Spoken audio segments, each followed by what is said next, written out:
పాండవులు కురుక్షేత్ర యుద్ధం తర్వాత కృష్ణుడిని కలియుగం అంటే ఏమిటి, ఎలా ఉంటుంది అని అడిగారు.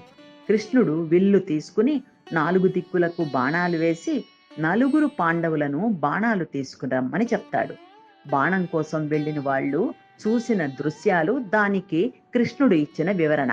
అర్జునుడు ఒక కోకిల తీయగా పాడుతూ ఒక కుందేలును పొడుచుకు తినడం, దానికి కృష్ణుని సమాధానం: కలియుగంలో పూజారులు ఎంతో జ్ఞానం కలిగి ఉంటారు, కానీ కోకిలలాగా భక్తులను దోపిడీ చేస్తారు. భీముడు: ఒక బావి చుట్టూ 4 బావులు ఉన్నాయి. 4 బావులు నీటితో పొంగి పొరలుతున్నాయి, కానీ మధ్య బావిలో నీరు లేదు. దీనికి కృష్ణుడి వివరణ: పేదలు ధనవంతులు కలిసి జీవిస్తారు. ధనికుల వద్ద సంపద ఉన్నా వారు పేదలకు సహాయం చెయ్యరు.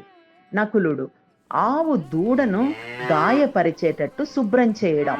ఇది తల్లిదండ్రులు తమ పిల్లల్ని అతిగా ప్రేమించి గారాబం చేసి వారి జీవితాలను పాడు చేయడాన్ని సూచిస్తుంది. సహదేవుడు: ఒక పెద్ద బండరాయి కొండ మీద నుంచి దొర్లుతూ కిందకి వస్తోంది. దానిని ఒక చిన్ని మొక్క ఆపివేసింది. దానికి శ్రీకృష్ణుడి వివరణ: బండరాయి క్రిందకి దొర్లినట్టు జనులు మంచి ప్రవర్తన లేక పతనం అవుతారు, కానీ భగవన్నామం అనే చిన్న మొక్క ప్రజలను కాపాడుతుంది అని శ్రీకృష్ణుడు వివరిస్తాడు.